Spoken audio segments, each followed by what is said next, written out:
7 kebiasaan yang menjadikan hidup lebih baik, jalan para jiwa yang tangguh. Ada yang berjalan di dunia ini dengan tubuh penuh luka, tapi jiwanya tak pernah goyah. Ada yang diseret oleh waktu, namun tetap berdiri meski angin kehidupan mencoba menjatuhkannya. Mereka bukan makhluk istimewa, mereka hanya tahu satu hal, kebebasan sejati datang dari dalam. Inilah 7 kebiasaan yang ditempa oleh bara kesadaran dan disiplin.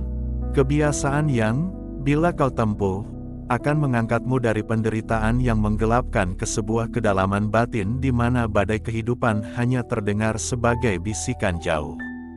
1. Bangkit setiap pagi dengan kesadaran akan kerapuhan. Setiap pagi, sebelum tanganmu menyentuh dunia, biarkan pikiranmu menyentuh kefanaan. Engkau bisa saja tidak akan hidup sampai malam, tulis Marcus Aurelius, kaisar yang memahami bahwa kematian bukan musuh, tapi pengingat agar hidup tak sia-sia. Kita sering hidup seolah waktu milik kita. Kita menunda, kita berangan-angan, tapi hidup tak menjanjikan esok. Bangunlah setiap pagi dengan kesadaran akan kematian, dan engkau akan menghargai setiap detik sebagai anugerah. Bukan untuk menjadi takut, tapi untuk menjadi terjaga. Orang yang menyadari bahwa segalanya bisa hilang, akan hidup dengan penuh rasa syukur dan perhatian. 2. Melatih diri untuk tidak bereaksi, tapi memilih tanggapan. Dunia akan selalu mencoba memancing reaksi kita. Ucapan yang menyakitkan, pengkhianatan, kemacetan, kabar buruk. Tapi hanya mereka yang lemah yang terburu-buru bereaksi. Mereka yang kuat tahu bahwa emosi adalah budak jika tak dilatih. Epictetus berkata, bukan kejadian yang menyakitkan kita, tapi penilaian kita tentang kejadian itu. Maka, tahanlah dirimu sejenak sebelum merespons. Diamlah dalam benturan, rasakan amarah datang, tapi jangan beri ia kursi untuk duduk. Kebebasan sejati adalah saat kau tidak lagi dikendalikan oleh dunia luar, tapi oleh akal yang jernih dan hati yang tenang. 3. Menyambut kesulitan seperti seorang prajurit menyambut medan perang. Tidak ada jiwa yang kuat tanpa ujian.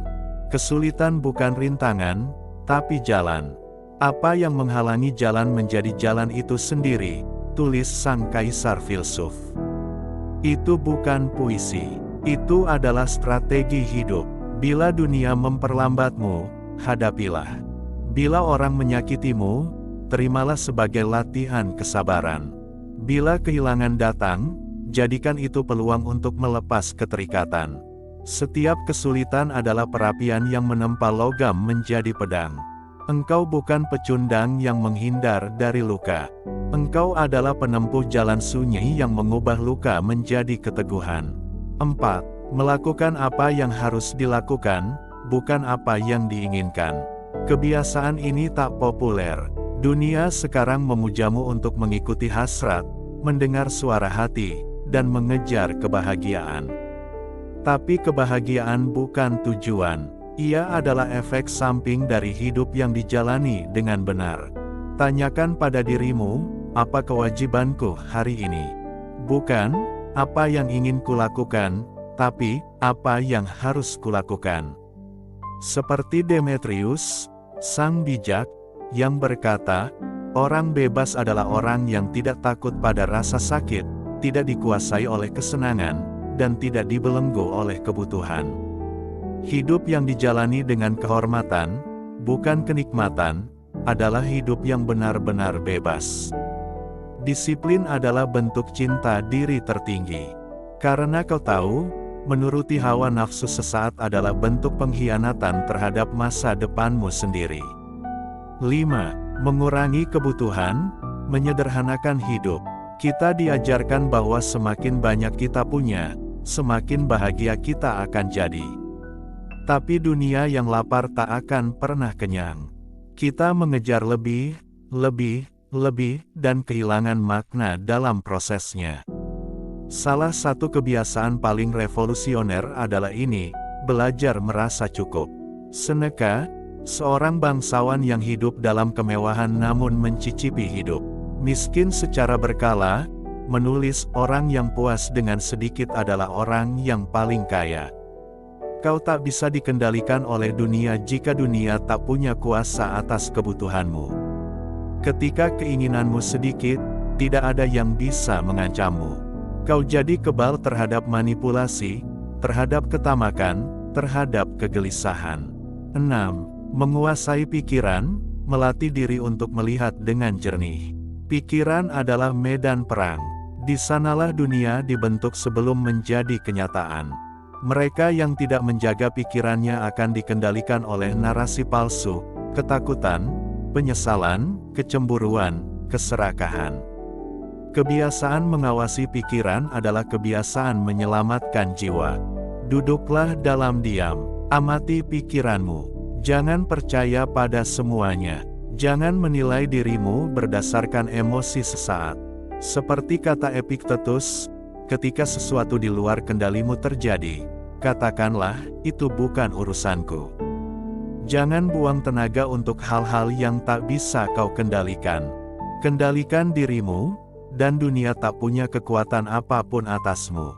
7. Mencintai takdir, bukan sekadar menerima, tapi mencintai. Menerima takdir adalah langkah awal, tapi mencintai takdir adalah kebangkitan jiwa. Amor fati, mencintai segala yang terjadi, adalah kebiasaan tertinggi seorang manusia yang terbangun. Bukan hanya menerima kehilangan, tapi mencintainya sebagai guru. Bukan hanya bertahan dalam penderitaan, tapi melihatnya sebagai bahan bakar. Apapun yang terjadi, katakan pada dirimu, ini ditulis untukku. Ini adalah bagian dari jalanku. Aku tak ingin hal ini berbeda. Itu bukan fatalisme. Itu adalah penaklukan spiritual. Karena siapa yang mampu mencintai takdir, telah menemukan ketenangan di dalam kekacauan. Tidak ada musuh di luar sana. Dunia tak bisa melukai seseorang yang sepenuhnya menerima semua yang terjadi sebagai bagian dari pengembangan dirinya. Jalan sunyi para jiwa tangguh. Ini bukan jalan mudah. Jalan ini sepi.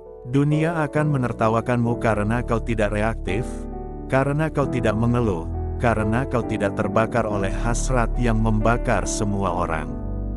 Tapi justru karena itulah engkau akan menjadi berbeda. Jalan ini tidak menjanjikan kebahagiaan ringan, tapi ia menjanjikan ketenangan yang tak bisa dicuri, kekuatan yang tak bisa dibeli, dan harga diri yang tak bergantung pada pengakuan siapapun. Hidup ini keras, tapi jiwamu lebih keras. Dunia ini tak adil, tapi kesadaranmu bisa melampaui itu. Jangan berharap jalan yang mudah. Berharaplah pada dirimu yang kuat. Kita berjalan bersama, dalam keheningan, dalam kedalaman, menempa diri hari demi hari. Tidak sempurna, tapi setia. Tidak suci, tapi teguh. Karena kita tahu, dunia luar mungkin membentuk tubuh kita, tapi hanya kita yang membentuk jiwa kita.